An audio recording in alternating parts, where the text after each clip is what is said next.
Hello, hello, ladies and gentlemen. This is your girl Mitzi, and this is Mitzi. Let's think about it. Today we are thinking about how it feels to be a refugee. That is a thinker, and that is what we will be thinking about today with Kay.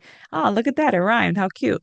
So thank you so much, Kay, for coming on to my show. I truly appreciate this. I am honored to talk about this. I am excited to talk about this and hear your perspective.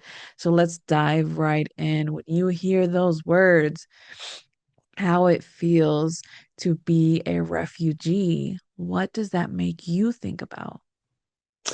Well, it makes me think about the first time through very interesting circumstances that I visit a refugee camp at the end of the Cold War. The refugees are coming from all the countries that the USSR has decided, okay, we're going to free you now and leave them with no infrastructure, no jobs, no electricity. I mean, it's terrible. So these people pack up whatever they can and they can travel with, and they go to the nearest Western country. I happened to be in Vienna, Austria at the time.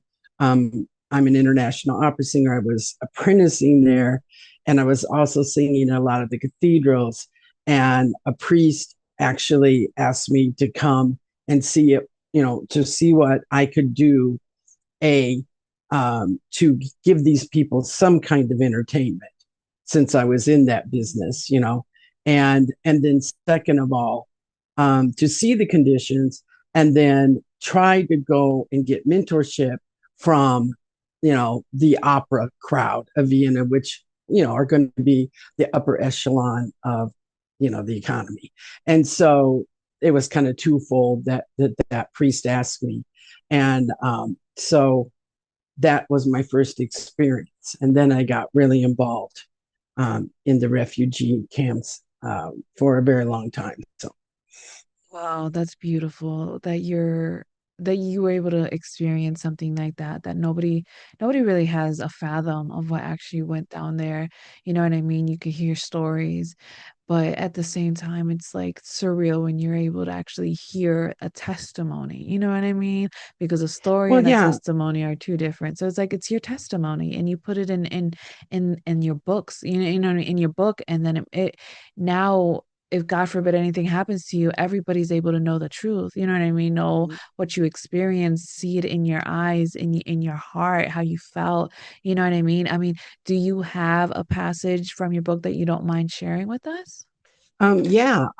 It's when she first enters the camp. Oh, I would So love to hear that. That would be perfect. Yeah. gently pushing through the crowd in the reception tent, I hear someone calling my name. Looking around, I spot a young woman wearing jeans and a Red Cross vest. She's waving her arms, and when she sees me, she comes forward and gives me a robust hug. Ashley, I nod. I'm Jen Miller. Father Delaney asked me to walk you through our camp so you can meet some of our guests.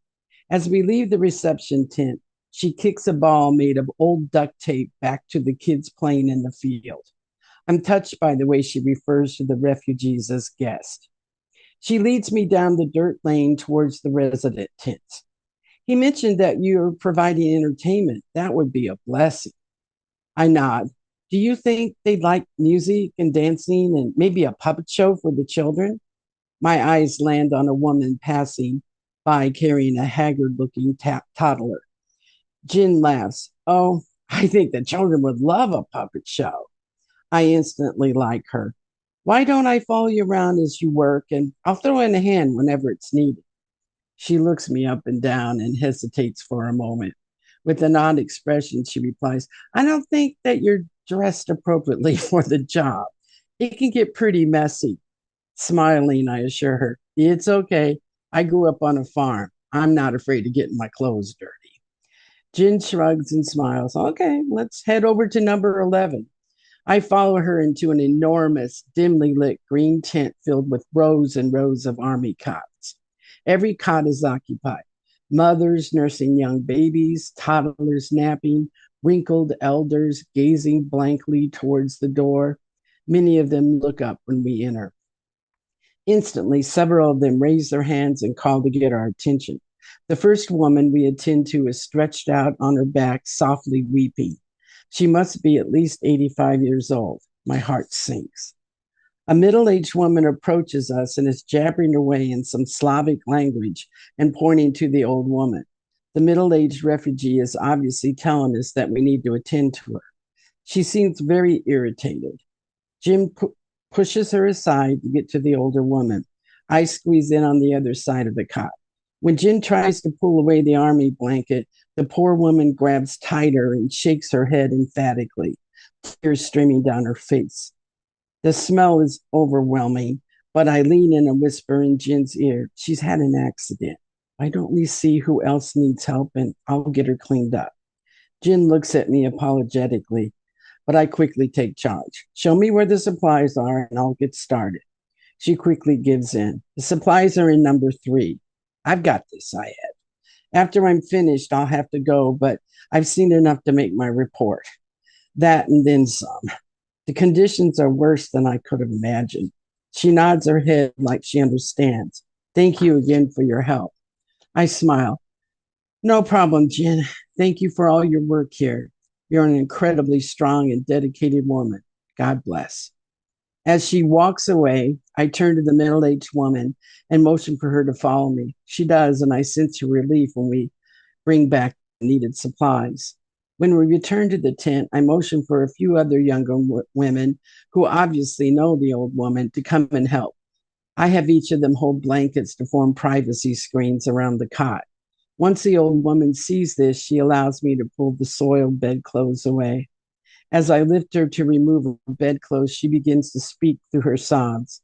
I haven't a clue where she came from or what language she's speaking, but I read the pride in her expression. She is trying to tell me all that has happened to land her in this condition. My heart breaks for her. The stench turns my stomach. I find myself holding my breath, feeling dizzy. How long has she been waiting to be cared for? Her skin is raw, blistered, and bleeding in places.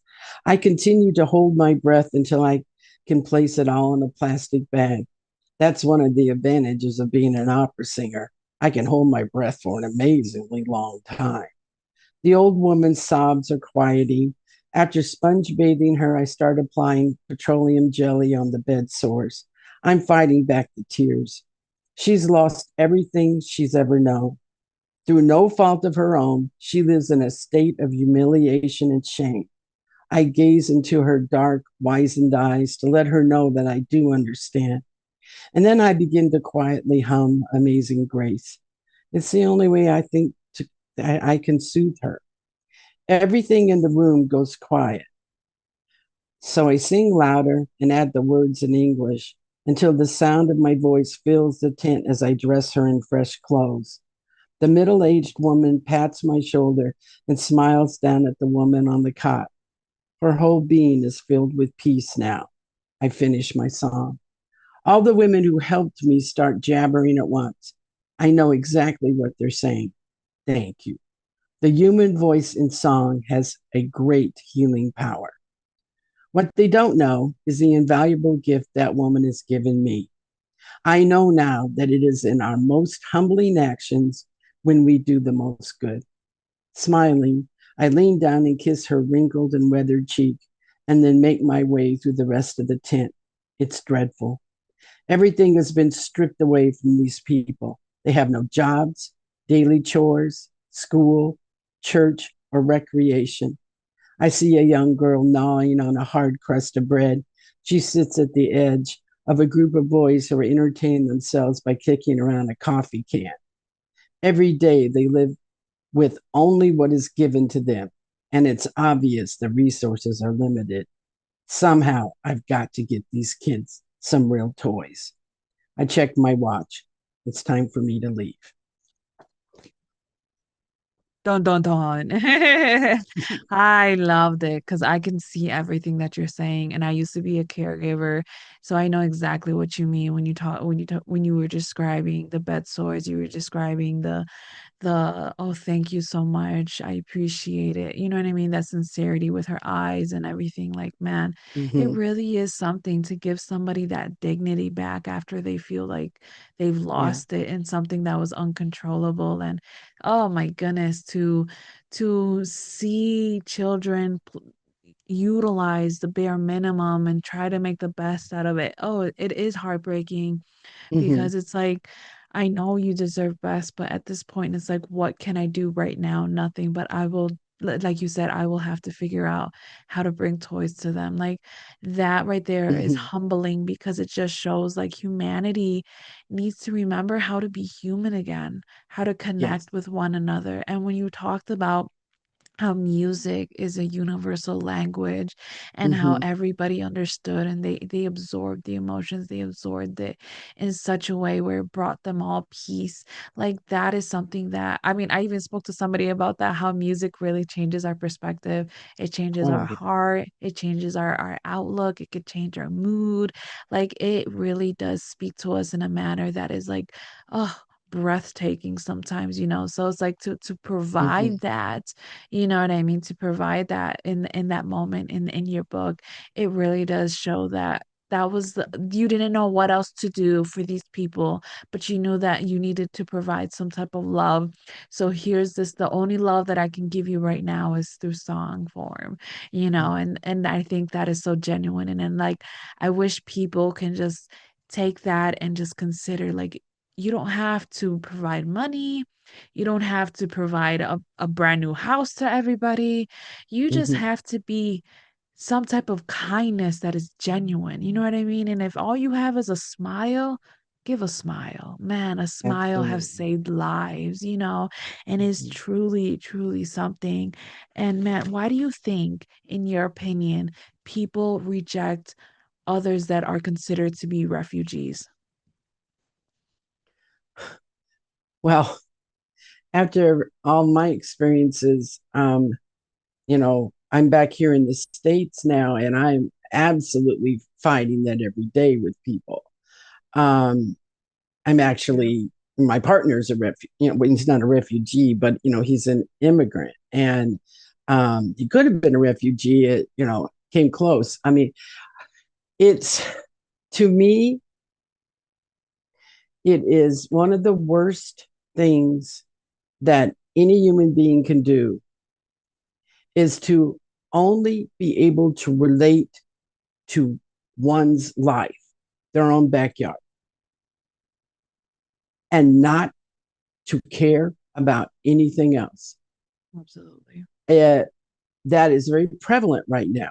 Me, me, me, me, me. If it isn't Mhm. affecting me and my kids and my grandkids and my friends, then I don't really care. I don't want to get involved. And I don't want anything to change. That's the other thing. People are so they just live in fear. They live in fear about everything. It's almost, some kind of crazy notion that if I were to help some, like for instance, in my town, I live in the upper Midwest, we are getting a lot of immigrants coming from Mexico. Okay. And it's a college town, and it's sort of split. You have the people that are welcoming them and trying to help them in any way they can, with second language classes that are popping up, and food programs and recreation programs and all. I house people because I have a large house, and I did share it with my mother, and she passed.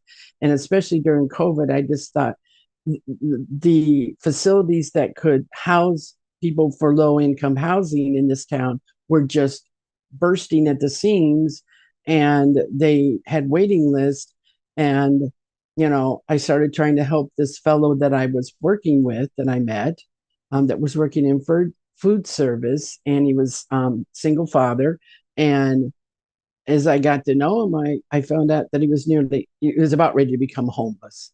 So I went to this facility called Bethel House, and I said, I really want to help this young family. And they said, well, we have like a waiting list for, like a year. Yeah. And so we discussed things. Before I left, I had signed the papers they could move here. inside with me, my own home. Yeah. Well, I was just busy getting everything ready because he had, a teenage girl and a toddler girl. And, I was just, and my friends were helping me. And then, it happens. And then my neighbors start giving me flack. Like, well, who's that Mexican family that is staying with you? I couldn't believe it. And this is a college town where, I mean, we're pretty diverse, but, not economically, we're not diverse that much. You know what I mean? Not in Yeah. this neighborhood. And so, yeah, some neighbors, and I still don't hardly speak, but, it's like, wow, wow, wow, wow, you know, and yeah, it's just like if it's not affecting them or one of someone they care about, they could care less and they need to. Because you know what? It's kind of like homelessness, you know? What do they say? It only takes like 5 degrees and we're all on the street, Yeah, you know? I mean, it really does. I know how that is. I've been homeless before. I slept in my car. I know exactly how it is. I most definitely know. Mm-hmm, And I agree with you. I'm from the Midwest. I'm from a small town. I know racism is real. I know discrimination is real. I know that people are prejudiced. They have their own reasons and they'll stand by it till death do them part. You know what I mean? They mm-hmm, will stand by their prejudice because they have their reasons. You know what I mean? But at the end of the day, mm-hmm, their reasons removes the fact that you're human, removes the fact that they're human, and removes mm-hmm. the fact that you don't even have to invite them in your house. You can just be kind. Just say hi, Yeah. how are you doing? You know what I mean? You don't even have to say hi. Keep it civil and smile and keep it going. You'll smile at the person at the grocery store, but you won't smile at your neighbor because why? They're a different color than you. They speak a different language than you. They do something different than you. You know what I mean? Like Mm-hmm, that's yeah. so petty for me. You know what I mean? It's so Mm-hmm, petty to find something so tiny to discriminate someone on. You know what I mean? If we have different religions, it's okay. It doesn't matter to me. We have different mm-hmm, vocabulary. It's okay. It doesn't matter to me. You know what I mean? Like it mm-hmm, doesn't matter because at the end of the day, my job is supposed to just love people.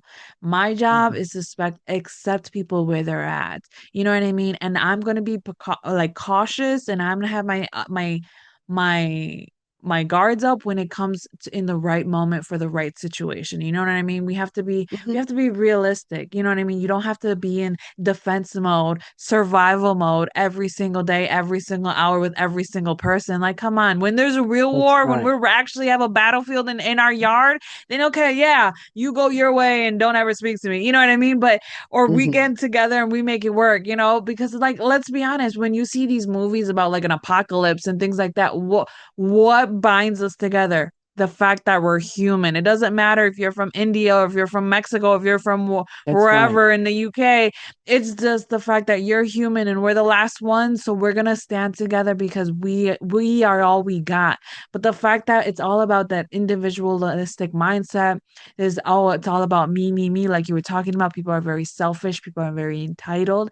And like when we remove that and we realize like love is what we need to move with, compassion is what we need to move with, then we Mm-hmm. will all move in a different manner. If That's you don't right. agree with me, that's okay. It's all right. You have the right to not move in that manner, but you also have the right to be decent. You know what I mean? Just be decent.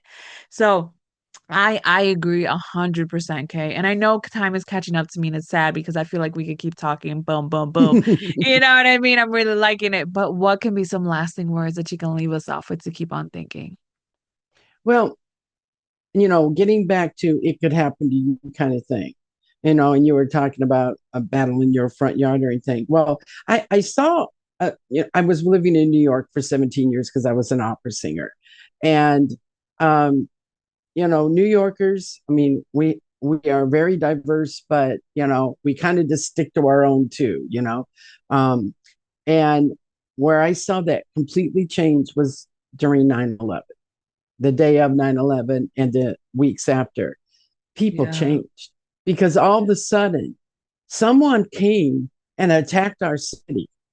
And And so people just had such a wonderful attitude, like, you know, the grocery stores, they could, the trucks couldn't get in through the bridges at, first. And so, you know, things were scarce, and people, I had my nephew going and knocking on people's doors saying, because I'm a Midwesterner, I always have food, stored up. And do you have enough to eat, until they let these, the trucks come in and replenish the stores, and everybody was, they would, I was singing at some of the Catholic masses that were for the fallen service people. And, I'd be in Brooklyn, and some of my friends, there in Bayside, Queens would come up. They didn't even know these people, but they were honoring them. And they couldn't all get in these cathedrals. So they would line up on the streets, and they had speakers so they could listen. I mean, there was honor. There was like this is a time for unity, So if you think that happens, well, then what do you think happens in, like, when the thing in Syria happened? And those people are trying to literally survive.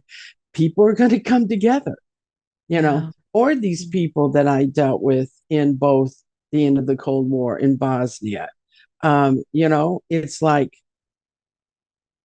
you can be going to school or going to your job that morning, and things can change. Someone can come in and try to take over your country in a lot of places. Yeah. And all of a sudden you're packing a suitcase and you're trying to run for your life. Yeah. You know, Exactly. it can happen to anyone. And we all need to remember that. And we all need to help the people that is happening to. Absolutely, I agree. You shouldn't have to be in that position to finally realize, oh, I should be kinder. You should already have that kindness in your heart to Mm-hmm. recognize that it can happen to me. You know what I mean? We may not, in the United States, we may not be facing physical war, but there's still the possibility that something can happen. Anything can Oh, happen. absolutely. You know what There's I a mean? And possibility. there's always a possibility that you'll lose your job and your car will break down, and then you are the Mm-hmm. one living the one in the box or in the storage unit. You know what I mean? Like, Absolutely. you cannot say that it will never happen to me, because it might happen. It Mm-hmm. might happen, because I never thought I was going to be homeless, but then it happened all by my Mm-hmm. grown self. It happened. So we need to remember to have that compassion, because we don't know what somebody's going through. And when you are going through Absolutely. something so hard, oh my goodness, the sorrow, the pain that you're already feeling on yourself, the judgment, the shame, the guilt. Oh, that's already heavy. And then to add Mm-hmm. a perfect stranger spitting in your face, calling you out names that not yours to make you feel lesser than what you already feel. Shame on you. We need to stand together at the end of the day, because it's Mm-hmm. only one human race, and it's us. We're the only human race here. We have to bound together. So yes, oh my goodness, Kay, I love this conversation. Thank you. And ladies and Well, gentlemen, if you thank you guys for enjoyed having this me. conversation, we can continue on thinking, because Kay has so many great books. She has this lovely website. It's available in the description. You find it if you're listening audio, if you're on YouTube, find access to it, and you can continue on thinking. All you gotta do is boop, click on it, and it goes straight there. Find her books, find her everything that she has to offer the world, so that you can continue on thinking. So with that being said, bye.